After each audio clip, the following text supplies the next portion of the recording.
You know, you want the money, you want to get laid, you want the respect. What you mostly want is the freedom. You want to control your own destiny. All right? That's what it's all about, man. That's what, in the end, that's what it's all about for all of us. We want to control our own destinies.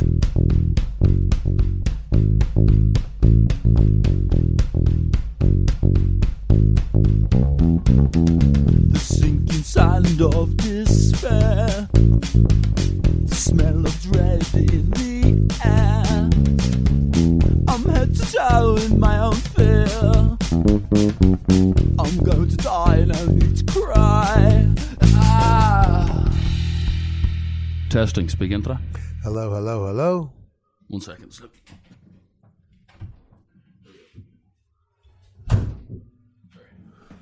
All right. The Michael Anthony Show, the MA Show, was honoured for the second time to be joined by Van Zandt, iconic actor, musician. Thanks for coming, Steve.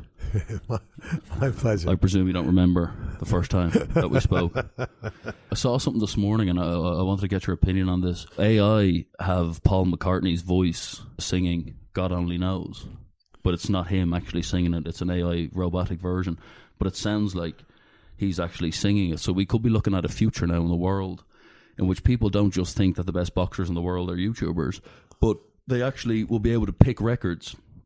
And in 40 years, it won't be a case of play me Little Stephen, Little Richard, Bruce Springsteen. It will be give me John Lennon singing Born to Run.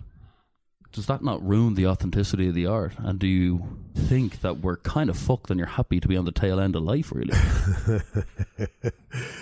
Yeah, we're entering a whole new level of how can we put this? Inauthenticity. I can't say it, can I? Inauthenticity. It's really we're seeing it now, but what's really troubling is this. What's it called? Deep fakes, deep fakes, right? Which is a little bit what you're talking about. Yeah. I mean, this is it's not so dangerous in the way that you're saying it in terms of somebody singing another song. It's dangerous though in terms of the perception of art. Yeah, well, that so yes, the computers are actually going to be the new reality, right? And well, reality is going to be gone, right? But that's one level of it. Okay, the other level of it is the president of the country saying, you know, we just bombed Russia, you know. And having somebody believe that, you know, administrative fact, they'll take care of that. Maybe. But art will be one of the first to go, because if you watch what is modern society ruining? Sports on its knees. We have boxing, which was the original 1800s Brooklyn Underground. What man is better than another man? That was sport, combat. Yeah, that's gone. That's finished now. The highest pay-per-view boxers are guys who are filming themselves getting a nice coffee and calling it content, and they're becoming millionaires. And I presume, obviously, you have a 60-year career. You don't care. Yeah, but I'm asking someone who was part of the arts. It's really, you know, it's so tricky when you're talking about art because, you know, as I've always said, one must separate the art from the artist, you know, because if we don't, we're never going to be able to benefit from the art, which is, of course, essential to the quality of life, you know. And if we start eliminating the art because the artist is an asshole, you know, we're going to eliminate most of the great art of the world. Yeah, you know, which I can attest to because, you know, I am one. You know, so I mean, so when it comes to this, you know, fraudulent or, you know, sort of manufactured art, if you will, it's hard to put a value judgment on it because I suppose it might have some value to somebody somehow. You know what I mean? It's easy for us to say, well, this is ridiculous.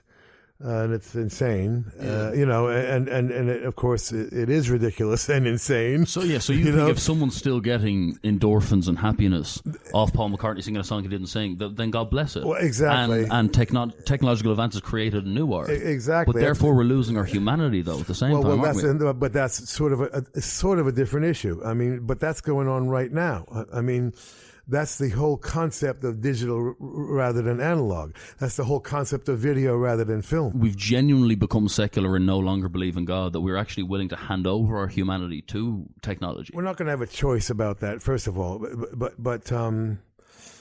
we have to find a way to maintain the humanity in spite of it, I think. But it's never going to be the same. I mean, it's just not. Video ain't film and digital ain't analog, okay? And the authenticity, if you will, even though it's an art form that is flexible, but when we see, I mean, how does the Oscars judge a cinematographer these days? I don't know, because most of it's on a green screen, and does it have the same visceral, emotional effect, when you're filming something, or when you're hearing something analog, than when it's on video and digital? I think it's qualitatively different. Okay, I can't explain why. I'm not sure even if scientifically one could explain why, but I know it's different, and I feel it's different, and it has to do with that one dimension removed from reality, even though it's not reality, it's art, but yet there is some sort of qualitative authenticity to the old art as opposed to the new art that somehow retains that humanity you're talking about. Sacrificing ourselves whilst this is happening in terms of a heightened suicide rate and an obsession with psychiatric medication, because humanity is leaving things such as the arts, which were supposed to be relatable mechanisms in which we could look at people and go, I don't like my job, I don't like my fucking wife, but Jesus Christ, do I like what he's saying about our struggle? And when we lose that, we're just going to become artificial robots that live longer for no fucking reason. Yes, but you're combining a few things here. You're talking about our complete lack of dependence and belief in the institutions of society now. Okay, that's what you're talking about, and you're right, and you're absolutely right. Would you agree that we look at the 20s and there's things in Ireland like the Limerick Lanes? There's things like the famine in the 1800s. I presume your ancestors would have suffered starvation nearly. Like, they were happier. Their brains were receiving more positive emotional reactions on a more regular basis than people walking around today with bags under their eyes. Yeah. No doubt about it. And there's no doubt about it that we are receiving more information than we can possibly absorb. So capitalism won the war. But the end of capitalism is that it actually just stole humans. And because we became so money obsessed, we handed over our humanity. So capitalism didn't just beat fascism and communism. Capitalism beat humanity in the end. Well, and certainly our form of orthodox capitalism, certainly.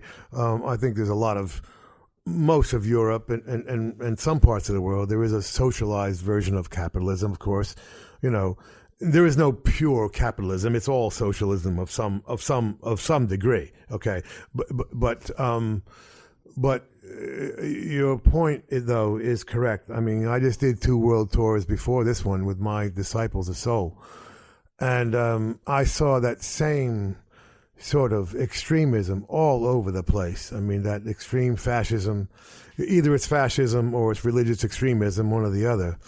And this comes from everybody being, and I mean everybody, and I can generalize about this, everybody is disappointed with their lives, okay? Why is that? Because they're working twice as hard for half of the reward, right? And that is what you were referring to as the failure of capitalism, and you're right in that sense. And what happens is the demagogues come along, be they the religious, so-called religious leaders, or the fascists like Trump and and the So assholes. that's all he was, though, You know. wasn't he? He was just a reaction of our society gone mad with technology. Yes, There's no possibility for him to be an actual figurehead leader of any form of community in a pre-social media era. It was the controversy that he created and the ridiculousness. True. He's just the end result of it all. Yeah. Yes, of where the Republican Party has been going basically But also, for 50 years. also the Democratic Party. No, not exactly. No. Do you not think that the overly extreme wokeness is also the same kind of result of social media gone wild? It's got its problems, but not the same kind. No, they're not banning all of women. They're not canceling women's rights completely. They're not canceling democracy completely. They're not completely racist. They're not completely white supremacist. But are they not cancelling people who have what could be considered a fair enough opinion about transgenderism? There's no doubt about it. They've got problems, okay, that I disagree with. But then you cannot compare them in any way. I'm sorry. No, I mean there's no comparison. They're not two sides of the same coin. No, due to the fact that society's created mechanisms in which we can no longer exchange information in an accurate way. No. They're not completely abrogating, eliminating women's fundamental rights. They're not eliminating democracy. They're not stopping black people from voting. I mean, come on. There's no comparison here. No comparison between somebody saying... What do you mean by stopping black people from voting? They're doing this. There's about, 35 pieces of legislation going through the states right now, doing everything they can to stop black people from voting. And believe me, trust me on this, okay? What do you mean by stopping black people from voting? They're finding the black communities and they're seeing, where they vote, how they vote, and they're doing everything they can to stop it. Early voting, there's various voting places, that you can drop off your votes. They're canceling all of them in the black communities, and they're doing everything they can. It's a white supremacist, Christian nationalist. Yeah, and I think it goes deeper though, and I think a lot of the wokeness that is sold on social media, such as like the George Floyd issue, is actually controlled by the white man. And I think transgender and these kind of pseudo women's rights that we are propagating in society, whilst all the while still objectifying women more than we ever have, it's just because the white man is still in control of the money. The white man is still in control of capitalism. Well, that's true, but that's not equally detrimental to society. Just because somebody's trying to have some transgender rights. Whether we agree with somebody, going through the surgery at 5 years old or not is certainly a debatable question. I don't think you can't agree with that, though. I don't. But I'm just saying that's a debatable question, certainly. I am particularly conservative in this regard, in that I think everybody should just mind their own fucking business. Which is what the original conservative movement actually stood for. Mind your own fucking business, okay? And there's no comparison between the so-called woke extremists and the white supremacist, Christian nationalist misogynists that are running the Republican Party or the Tories in England. These people, and there's no comparison whatsoever. What do you make? So we got King Charles getting coronated yesterday. Does that make you sick? It's funny. It's funny how you change as you grow older, I must say.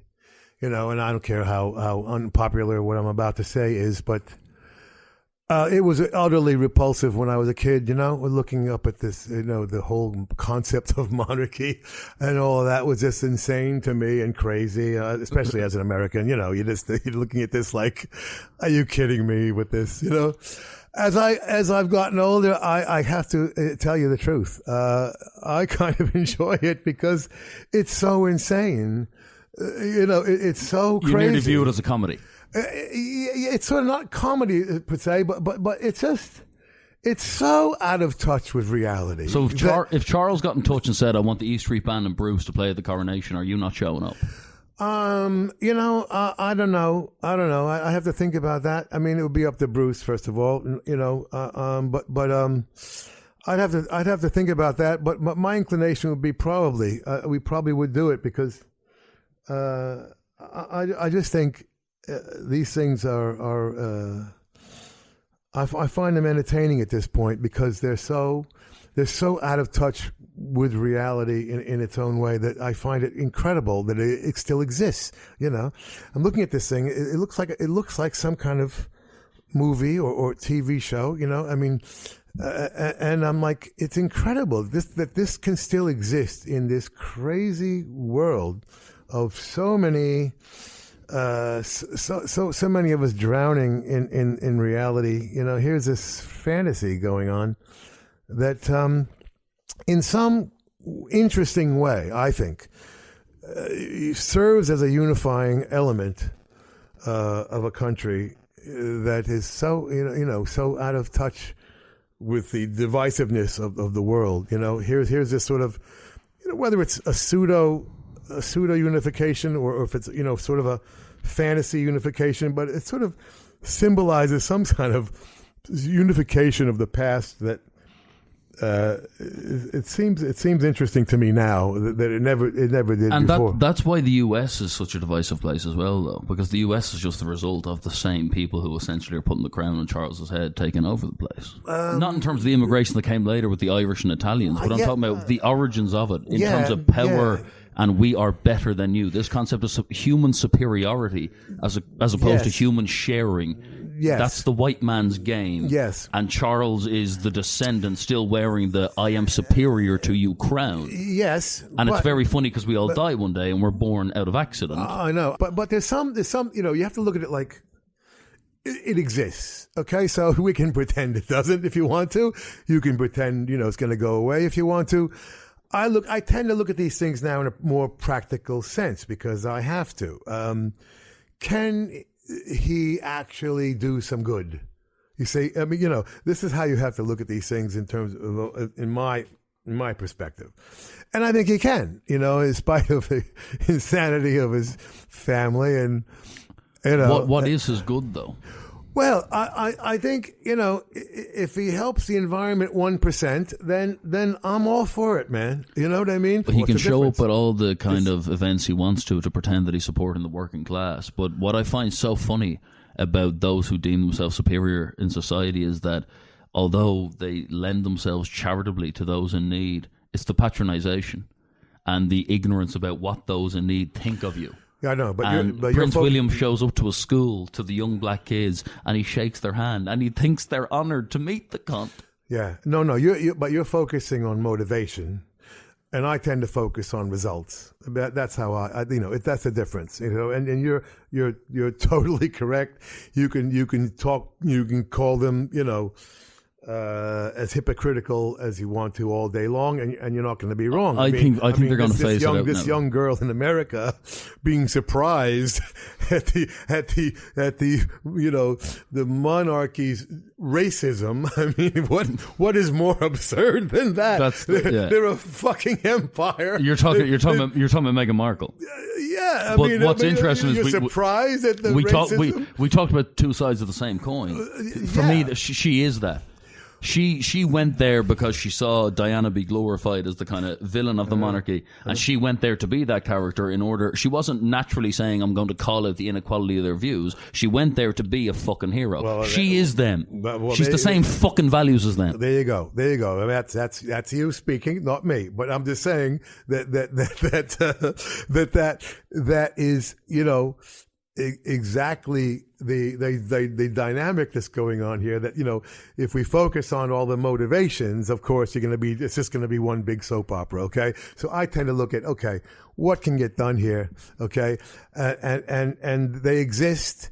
It is what it is, man. Let's just hope that some good comes out of it.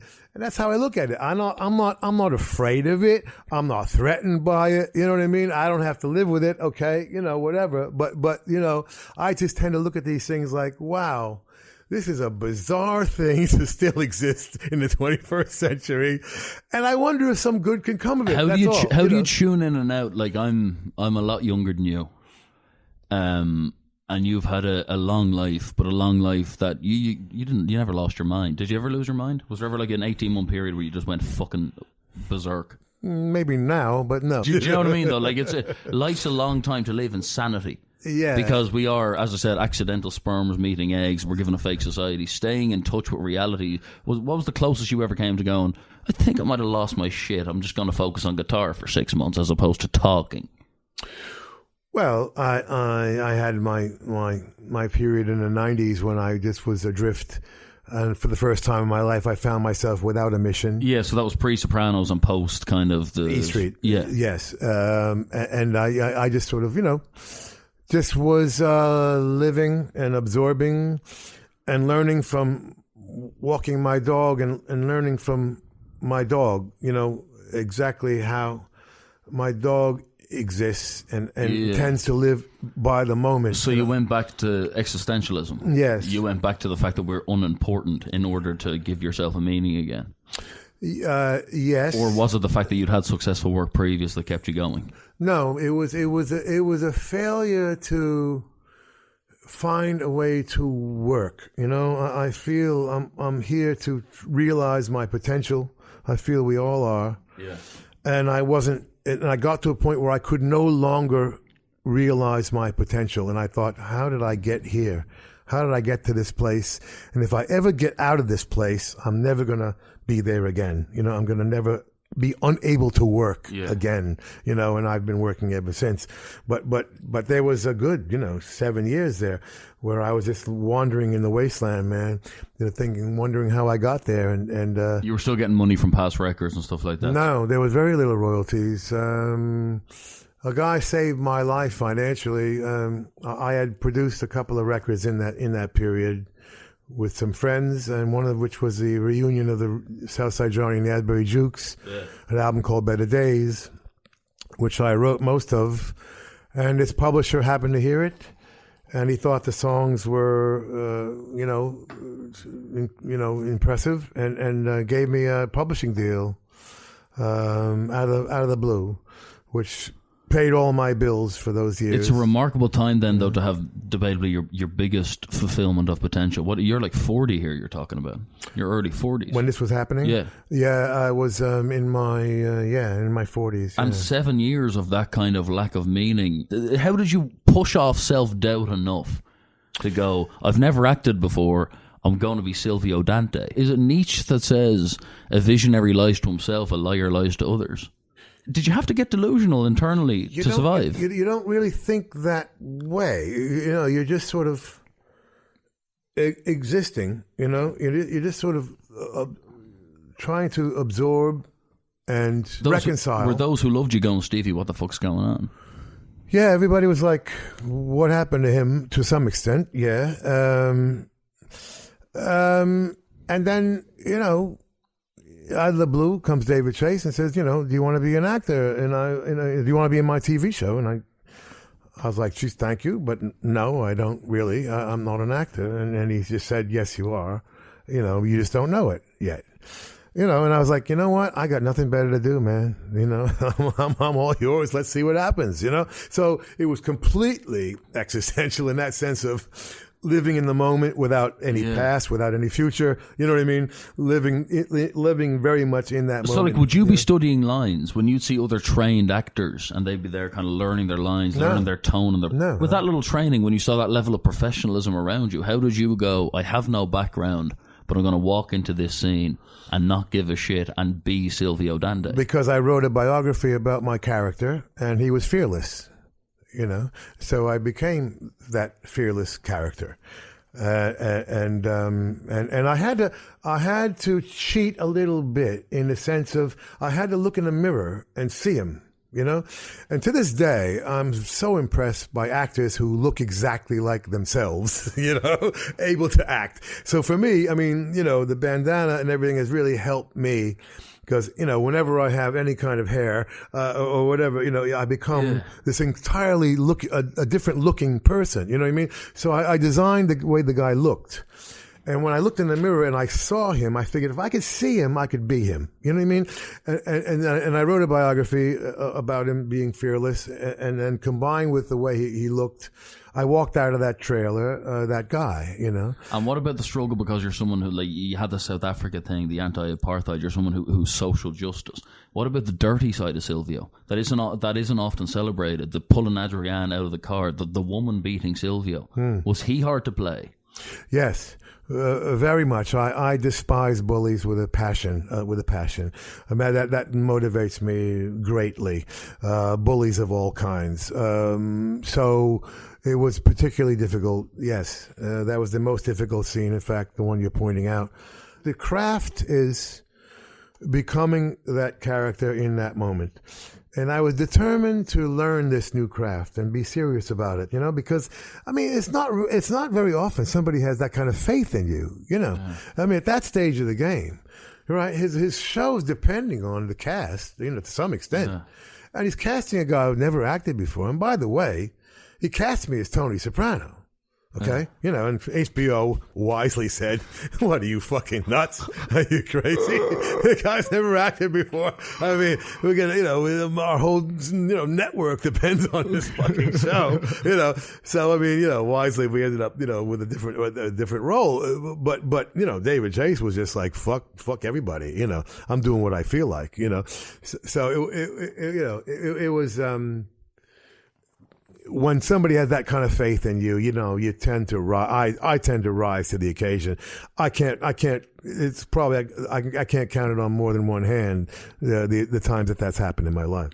What were your folks like when you were growing up? My father was first of all, my mother divorced my real father at age 2 or 3. I don't remember him at all, and I went to live with my Italian family, her parents. Well, Italian American. Speaking a bit of Italian in the gaff. No, the grandfather from Italy, from Calabria. Okay. So it was a very much an Italian American family, which I think supplied the love and support that gave me confidence throughout my life. Because a divorce is supposed to be traumatic for the kid. It wasn't for me.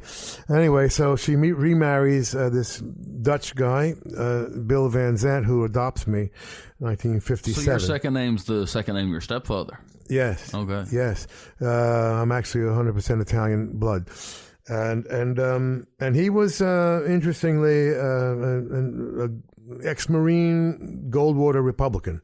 So I got to understand that level of the conservative movement and the shortcomings of it, but also took the discipline and kind of self-responsibility of his thing into your kind of life. Yes, and patriotism in an interesting way. Even though my patriotism would take a different turn than that generation. But the patriotism is still, like, Bruce's songs are quite patriotic. Yes. Even, it doesn't have to be Born in the USA, even like Born to Run, you wrote the trumpet on that, and there's a come up, there's an American dream element to the come up of the melody of that. Like. Well, yes, there's an idealism built into our country's formation that was a tiny sliver of what was going on, okay, by the very few enlightened founding fathers, okay? We refer to the founding fathers as this great group of geniuses. It wasn't, okay? There was a few of them that were actually very enlightened, and they had to compromise greatly with the rest of the creeps, all right, which put slavery in our Constitution. When we come to judging the past, though, we're talking about slavery, creeps. So new to the concept of travel, though. Do you think they actually were creeps, or they were just ignorant? Well, I mean, yeah, perhaps creeps is the wrong word. You're right. Slavery was a thing at the time. Veganism numbers and vegetarianism is rising every year now because we're realizing that a cow isn't just alive to be fucking killed for a burger. So they were so ignorant and like had such little means to just guaranteed food and guaranteed warmth that they saw black people and they thought they're lesser. They're not right. They're completely wrong. But I just dislike the gay rights referendum in Ireland only passed in 2015 that gays could marry. And you'd have people who were kind of young and kind of in that college revolutionary scene who were criticizing the 82-year-old in the country who still believes that the priest is talking to Jesus, who's saying that gays shouldn't marry. and wasting their time and accusing this 82-year-old. You're right. I apologize for that was an incorrect way of putting it. You're absolutely right. And in fact I defend a lot of this exactly as you are when people start bringing down, Thomas Jefferson statues and, Abraham Lincoln statues, because, or, George Washington because he owned slaves. Yeah, it's a route to what we consider. I'm with you. I'm with you 100% on this. I said that incorrectly. So let me put it another way. There were a few particularly enlightened founding fathers, okay, who planted the seeds of equality in the true sense of the word, which we are still trying to live up to, okay? We're still trying to get there, all right? And that's the patriotism that I reflect in my work and Bruce reflects in his work. It's a work in progress, okay? We're still trying to make it, realize the ideals that our country partly was founded on. And part of that is questioning the government when they go off of that path towards whatever it may be, some anti-democratic path or fascist or, misogynist or whatever it may be. So we were constantly in that struggle to try and realize the most ideal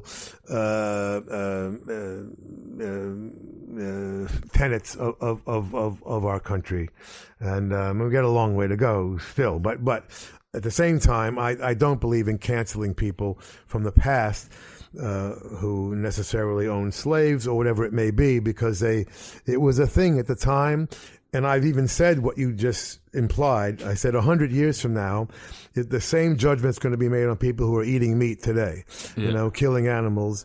And people are going to be just appalled by that. Yeah. All right. And I agree with that 100%. And it's the same way. You just, you can't really judge what's going on culturally at the time if it seems to be the status quo. And the ones that did go against it, were particularly enlightened. And thankfully, those are the guys that we tend to try and emulate and try and realize the potential of the country that they implied. Would you like to be young now? No. You'd actually, if someone goes to you, you can be 30 now.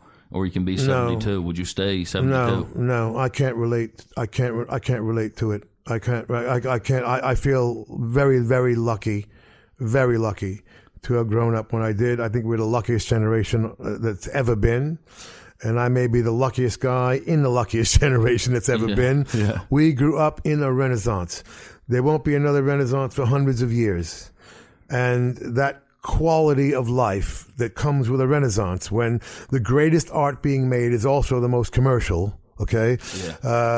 That puts a level of quality in you that never goes away, and I'm still trying to attain every time we go on stage, every time I write a song, every time I make a record. It's not luck though, is it? There must be something in you that knows how to be Silvio Dante, to be the leader of the E Street Band. I also think your solo career is immensely underrated. I think that's the first time marketing did you.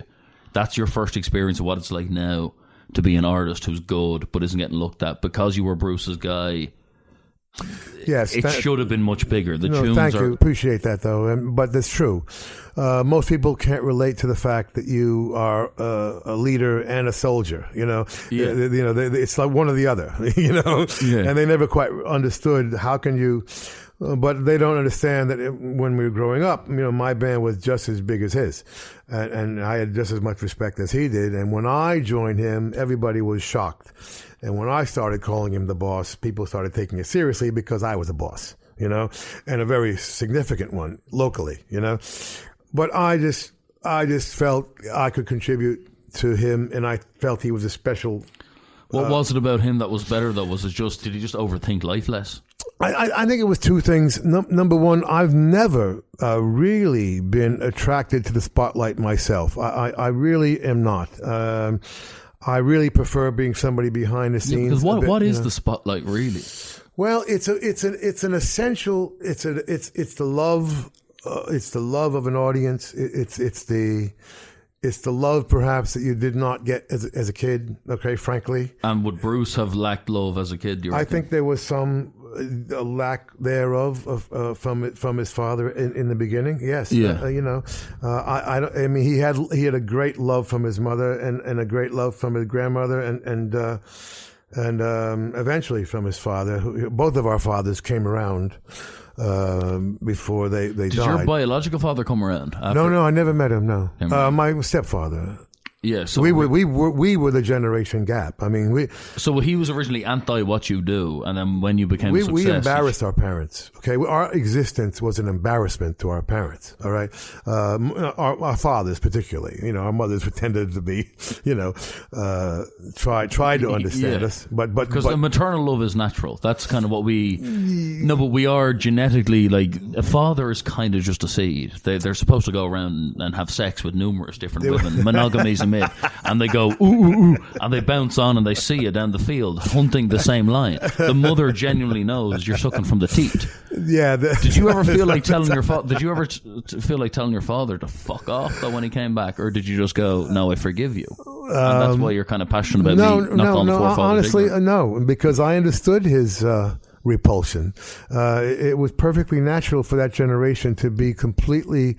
Not just threatened by us, but afraid for us. When you were, let's say, 24, actually using the word fag or being homophobic wasn't just accepted; it was just a fact. Were you defending that when you were 24? Were you and Bruce going, "You cannot judge that"? That was built in to our craft. We were way ahead of society. Yeah. We didn't understand racism.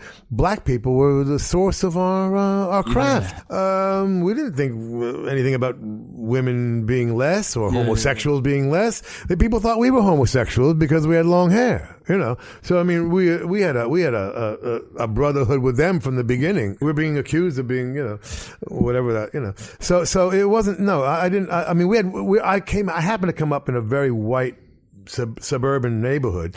I only remember one black family. And he was friendly with my best friend, who was a year ahead of me in school. And I remember going with them to a public pool, and they wouldn't let him in to swim in the pool. And I remember my friend coming saying, "We're leaving." I'm like, "Well, why are we leaving? They won't let Ernie swim in the pool," And I thought, wow, that was my first encounter with racism. I'm like, what? Why won't they let him swim in the pool? What the fuck? What? Because he's black. I'm like, so what?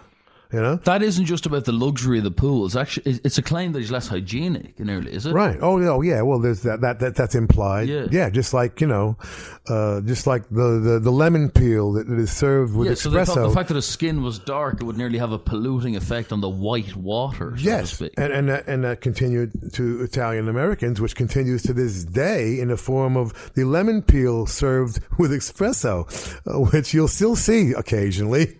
And when my Italian friends came to America, they said, "What is with this fucking lemon peel with the coffee?" Because that's what we do in Italy to make you throw up. And it turns out, I looked into it, and it turns out it was because they felt Italians were unclean, and the lemon peel was to clean the cup, before you drank it, But it continues to this day. You'll sometimes see lemon peel with coffee, which Italians used to literally throw up. Anyway, there was all that sort of implied lack of hygiene or whatever that I couldn't relate to then, and I don't relate to now, and that hasn't changed. So none of that changed, honestly. We just took it for granted. Just as this new generation is, which I have great faith in. I hope we still have a planet by the time they can vote. But they don't understand prejudice. Why did you not have kids? I never had kids because I never felt financially secure enough to have kids, to be honest. I'm still looking for a steady job. And I've never quite found one. It's enough pressure as it is. I mean, I shouldn't have even been married, to be honest. I mean, there's enough pressure just trying to, my long suffering wife has put up with a lot of my craziness, and she married a fun-loving guy about to break through in the E Street Band, and And you fucked up. I turned into this fucking psychotic political artist that, is going into Soweto under a fucking blanket. When you left the E Street Band in that time that you financially shouldn't have, but in a way it kind of makes you. Why did you do that? Did an independent agent get in your ear and say that you're being mugged off and you're as good as Bruce and you had that kind of childhood? No. As I said to you before, I never had the need to be the star, to be in the spotlight. So why'd you leave? It was a combination of our relationship beginning to change a bit. I was used to contributing to his life in a significant way, and I started to feel like he just was starting to not particularly pay attention as much as he was, and with this new manager that had come in, it was a little bit of a rub. With the Beatles, John just wasn't falling for the commercialism anymore. Now look, if you look at the new the new footage, the film, the 7 hour thing. The new thing. John's checked out, and even the Let It Be thing. But I mean, you wish we would have had the wisdom back then to say, listen, guys, it's time to take a break. Okay, everybody go off. Make a few solo albums, but then let's come back and let's be the Beatles every 2 years, every 3 years. But you can't do that because you all come up together, and what it is that people's inability to let go of the ego. That's what it is. The ego is more important than money, success, fame, all of it, and even the tunes. Yeah, but there's no better ego satisfaction than being in the Beatles. But you should let go of the ego. Maybe bands aren't supposed to be together because each individual has their creativity within them. That's how you look at it. So when you merge it, you start going, who's responsible? That's why these split-ups always happen. Let me just say that, in some ways, you need to occasionally go make a solo record, okay, for your ego, whatever it may be. But then, if your ego is really functioning, you realize that the most realized expression and success of your egomania was being in the band. I think Lennon meets McCartney. I think that McCartney has a great ear for a melody and is a happy guy with a happy childhood who wants everyone to go, I'm going to smoke weed every day until I'm 80 and make you happy. Lennon was a torn lyricist who genuinely was pouring his lack of kind of maternal influence into lyrics. So for the first 2 records it works, but after a while you get successful. McCartney's going, let's just be famous and rich, and Lennon is going, no, let's change the fucking world. And he believed his own bullshit. He believed he was the next fucking Karl Marx. He believed he was the next Che Guevara. Yeah, but I don't think that's true. I think they both lost their mothers at 14. Okay, so it was a bit of a combined. But wasn't Lennon kind of raised by the anti? Yes, didn't really have. Yes, and he had more anger. When everyone asked the question, Lennon v. McCartney, I put it down to when they genuinely went head to head in the ring. Tyson Holyfield moment was Strawberry Fields Forever v. Penny Lane. And that was when both of them were describing their childhoods. And it describes what kind of Beatles fan you are. Penny Lane is much better melody. It's a beautiful song. Suburban Skies and all that shit. Strawberry Fields Forever. That is an actual homage to the innocence and naivety of childhood. In the back of the kind of fucking home he was in. Fantasy. And I think Strawberry Fields Forever, if you're feeling lyrics, if you're going to be moved to tears and emotion, I put on Strawberry Fields every time. If I'm at a party of 40, Penny Lane, let's be fake and let's be bullshitters. If I'm on my own and I'm putting on the headphones and I'm having a fucking joint, Strawberry Fields Forever. Do you know what I mean? Which one talks you out of suicide? Strawberry Fields. I think Paul McCartney was just as much a legitimate artist as John, and had just as much emotional communication. It just happened to be slightly different, No, but so do I, and I have absolutely no right to comment on either of those guys because they are so superior in terms of art. But what I'm saying is that, but the split comes for a reason. They mean different things. People who are buying the tickets and buying the albums they're entitled to perception. And for me, Lennon was in genuine pain. But there's something you're leaving out of the equation, which is everybody. A great band. What is a great band? Okay, a great band, just like any great combination of elements in a society, right? It's different elements combining in a way that creates something unique that they can't do on their own. Okay, you know what I mean? And so whatever John wrote, all right, and whatever Paul wrote, and whatever George wrote, and Ringo, whatever they wrote, they knew they're going to have to play it for the other guys, okay? Which changes the way you write. Take it from me, all right? It changes the way you write, and changes the basic, the ego you're talking about. It's merged. There's a merging of those egos, which is a good thing, for the most part, until it isn't, okay? And at that point in that film, you can see everybody loved that film. And I'm like, look, it was depressing to me, and I'm sorry, but it was, everybody says, why is this depressing? It was so wonderful. You see Paul write a song, all these nice, I'm like, I don't want to hear George Harrison apologize for not being Eric Clapton. What the fuck is that about? He's apologizing for not being Eric Clapton. He's saying 10 years he's saying that he's kind of saying that ironically. There's a bit of no, he wasn't. He was fucking apologizing for not being Eric Clapton. But he's saying sorry, I'm not Eric Clapton. Well, yeah, but there was some part of him, meaning that literally. I think the George thing though, like when everyone says like George should have had more tunes, George's songwriting is influenced off the two boys.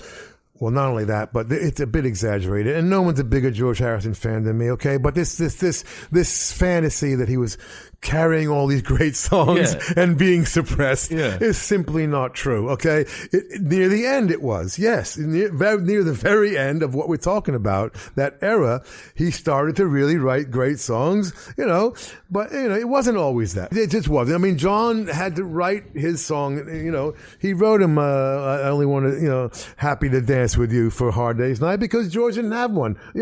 I mean, and eventually George did become a fantastic writer. But this is my point.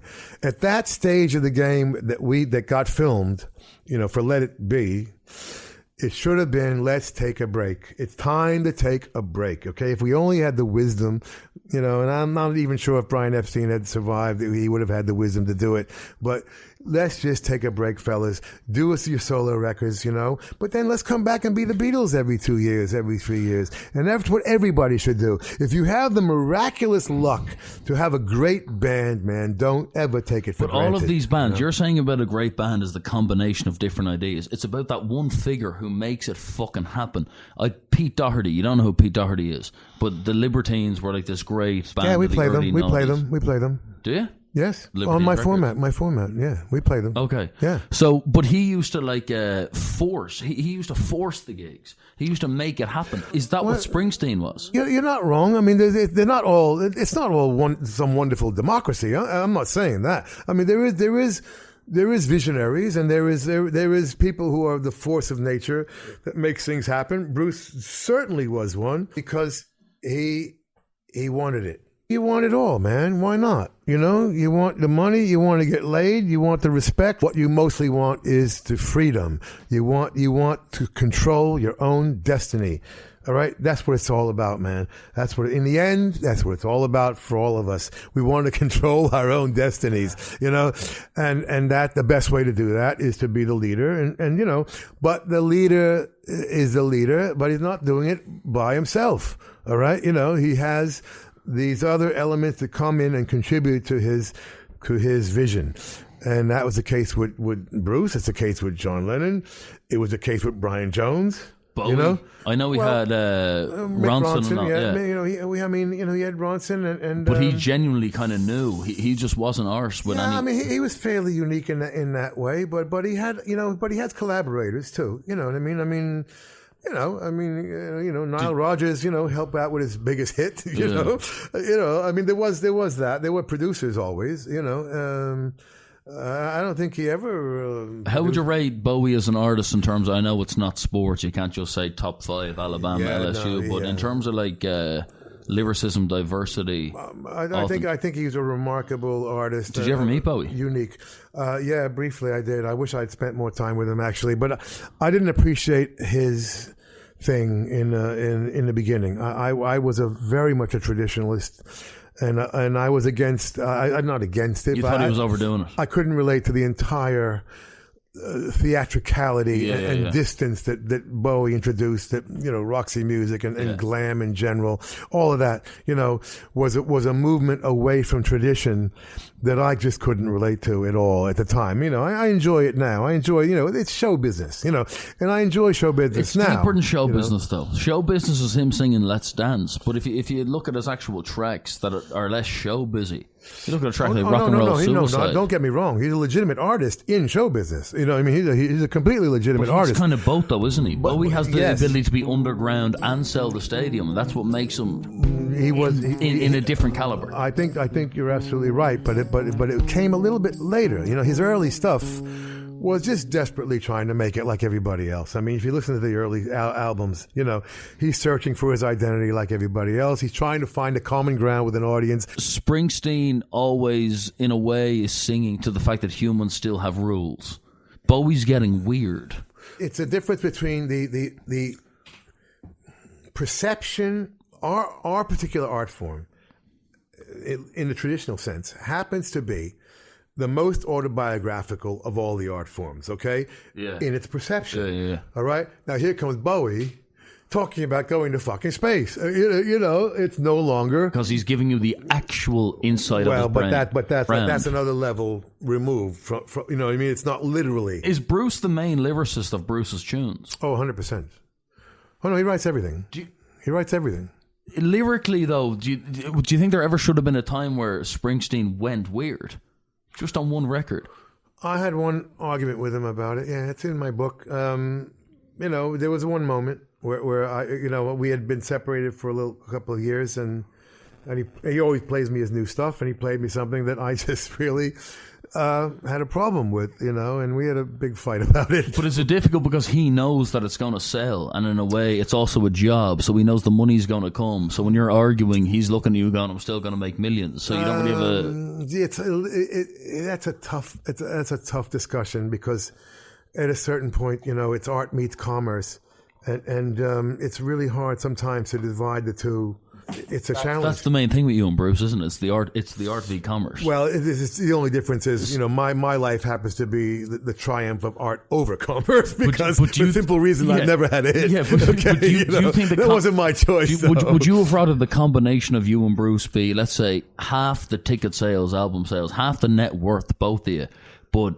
you went further into actually altering culture? Because the Springsteen gigs, icon, fans are fucking there every single day, but it has a little bit of a Garth Brooks vibe, and it's just guaranteed. We have the t-shirt, Springsteen's in town, we'll wave our hands, but you can take that for granted if you want to, but try it out, man. Try and do it. You know, how do you think he holds up to the boys, the Lennons and the Bowies? I know in sales he's right up there, legacy wise. No, he'll be right up there. Believe me, he'll be right up there, and that, you know, and I can say that objectively. Believe me, I study it all the time. He's right up there with you know, the great ones, and the fact that our last record, I mean, has the quality that it has. I mean, you listen to Letter to You. I mean, the quality of these songs is ridiculously high. You know, he has no reason to be writing at that high quality anymore. Yeah. You know, I mean, it's absolutely amazing and amazingly autobiographical. Yeah, he's you know, like in terms of mindset, the guy should be studied. But I mean, in terms of social impact, believe me, you can't have a more social impact than Bruce has had. But it's the style of social impact I'm talking about. It's a completely positive social impact. Oh no, it's not. It's not positive. But is it, when you were in the 80s and you were mates with Bruce, you're playing the guitar and you're co-writing tunes and all, did you feel it was different at the gigs? Was there young women like throwing themselves on the stage, people saying to you, listen, you've talked me out of addiction? There was never that. For the first 10 years, it's nothing but guys, first of all. You know? Why? Because, you know, you're playing rock and roll, which wasn't you know, hip for girls. But Mick Jagger had knickers thrown on him every single night. Not in the beginning, he didn't. I guarantee you he didn't. It's guys in the beginning. Springsteen is a wings, beer, and football kind of soundtrack, isn't it? But he became that, and he did not. He didn't become that. He pulled them to him.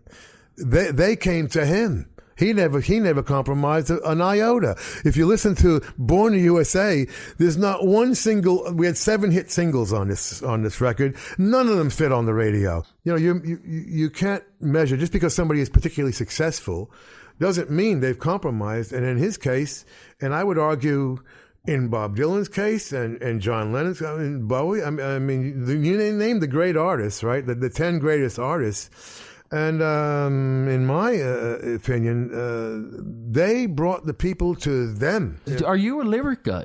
Do you look at music lyrically? Last. Any music that's pulled me is, what the fuck are they saying? No, not me. No, I mean, that's icing on the cake. I mean, you hope it's good.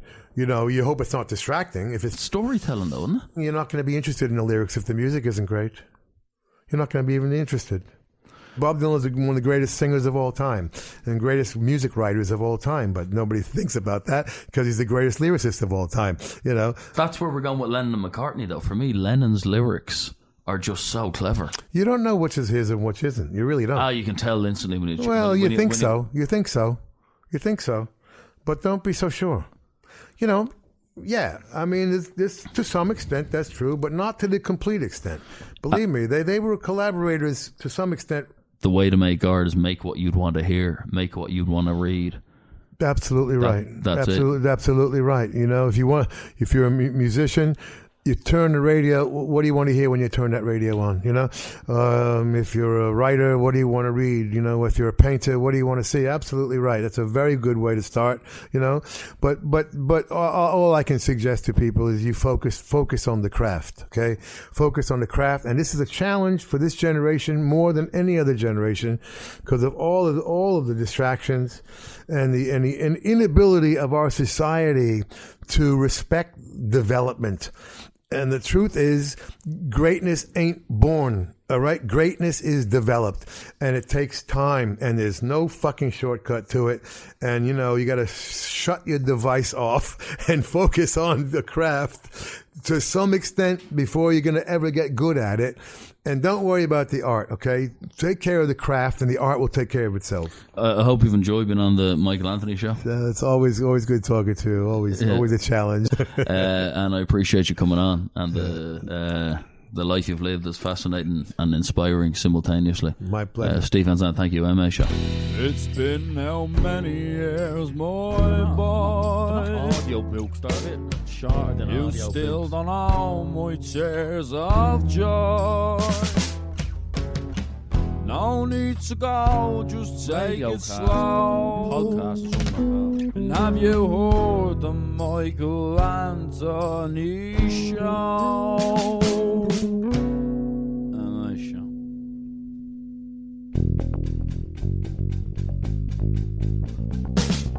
Makes me feel just fine. What's it It makes me see the light. What about those tears? Tears leave my eyes. How's it make you feel? Makes me feel alright.